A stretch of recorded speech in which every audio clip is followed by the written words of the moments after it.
Menaker mencatat tingkat produktivitas kerja Indonesia berada di level 89,3 juta rupiah per tenaga kerja per tahun pada 2024.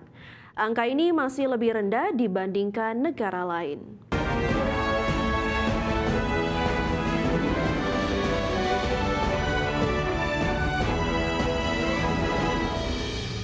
Pemirsa, Menteri Ketenagakerjaan Yasir Lee mengungkapkan tingkat produktivitas Indonesia berada di bawah rata-rata Asia Tenggara.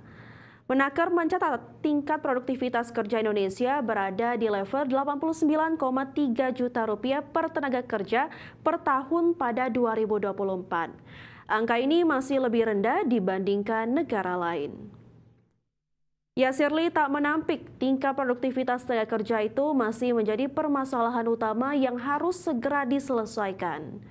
Pasalnya saat ini ketersediaan lapangan pekerjaan cukup banyak.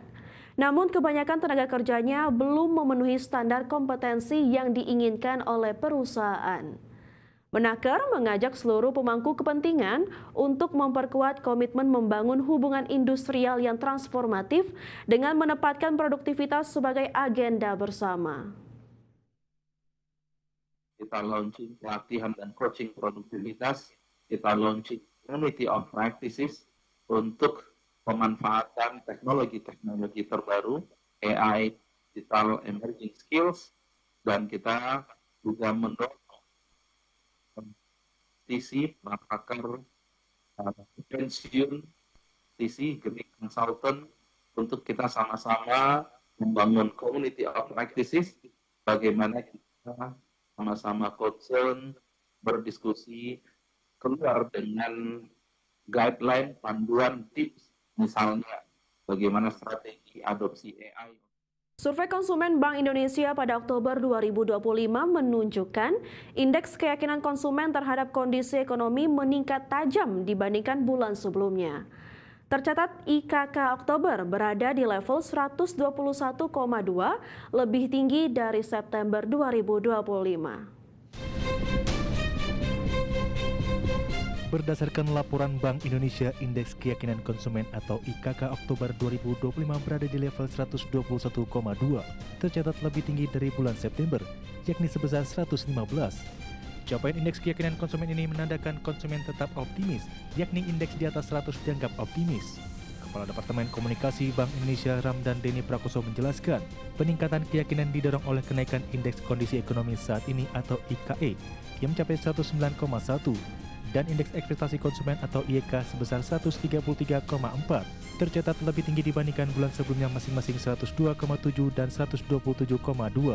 Sementara berdasarkan kelompok pengeluaran indeks keyakinan konsumen Oktober 2025, tercatat meningkat di semua segmen.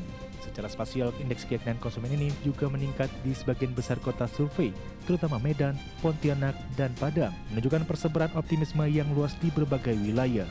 Sedangkan berdasarkan kelompok usia, optimisme tertinggi tercatat pada usia 20 hingga 30 tahun sebesar 125 atau naik dari 120,6 pada bulan sebelumnya. Dari Jakarta, Tim Liputan ID Action.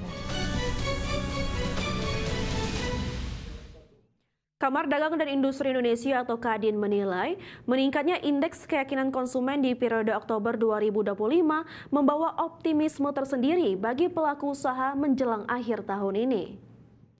Ketua Komite Tetap Bidang Fiskal Kadin Indonesia, Ajib Hamdani, optimis momen akhir tahun akan menambah peningkatan capaian perekonomian, di mana momen libur Natal dan Tahun Baru dinilai bisa mendongkrak laju konsumsi rumah tangga dan daya beli konsumen di segala sektor ekonomi. Oleh sebab itu, Ajib berharap pemerintah bisa memanfaatkan momentum libur Nataru ini sebagai booster untuk peningkatan daya beli dan peningkatan laju konsumen. Nah, artinya ini menjadi indikator-indikator positif bahwa sektor manufaktur kita akan cenderung terus bertumbuh sepanjang pemerintah itu bisa memberikan insentif-insentif baik fiskal maupun moneter dengan baik, sehingga harapannya bisa terus menopang pertumbuhan ekonomi secara sustain sampai dengan akhir kuartal keempat nanti, Mas Pras. Dan kalau kita lihat, dan kita masih punya harapan pemerintah masih sekali lagi sampai dengan akhir tahun itu misalnya dengan mengurangi tingkat suku bunga acuan paling tidak 25 basis poin misalnya. Ini akan kembali menopang daya beli masyarakat. Kembali di Prime Market Highlight pemirsa, Menteri Energi dan Sumber Daya Mineral Bahlil Lahadalia melantik Wahyudi Anas sebagai Kepala BPH Migas periode 2025 hingga 2029, menggantikan Erika Retnowati. Penetapan Wahyudi dibarengi dengan penetapan susunan anggota Komite BPH Migas periode 2025 hingga 2029. Di mana penetapan Wahyudi sebagai Kepala BPH Migas yang baru juga telah disepakati DPR RI. Sebelum menjabat sebagai Kepala BPH Migas 2025 hingga 2029, Wahyudi Anas menjabat sebagai anggota Komite BPH Migas periode 2021 hingga 2025. Wahyudi Anas telah meniti karir di PT Perusahaan Gas Negara Tbk atau PGN selama 35 tahun.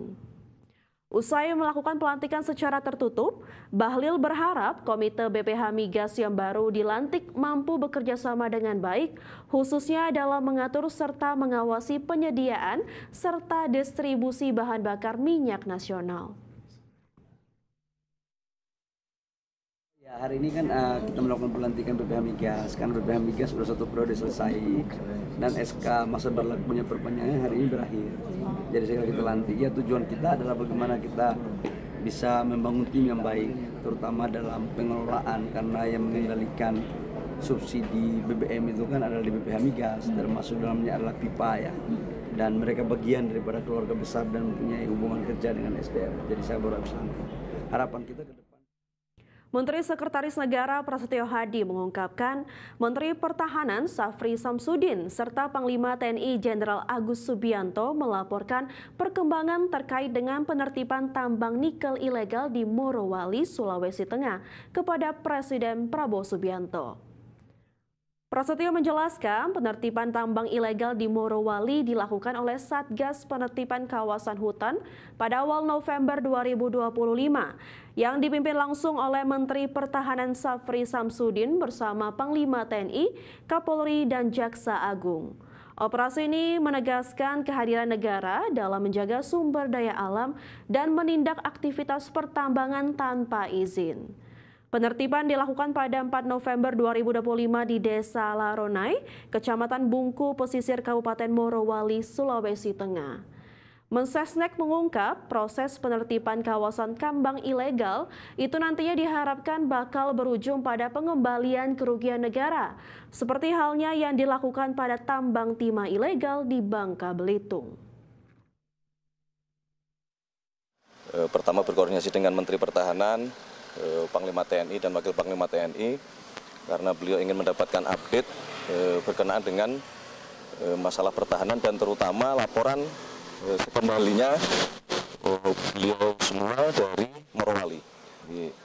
Ini seperti di Bangka Belitung, jadi Satgas Penertiban Kawasan Hutan yang sekarang juga sudah mulai untuk menertibkan tambang-tambang kita, sumber daya alam yang kita miliki. Nah, kemarin menengok atau meninjau kondisi di Morowali dan hari ini tadi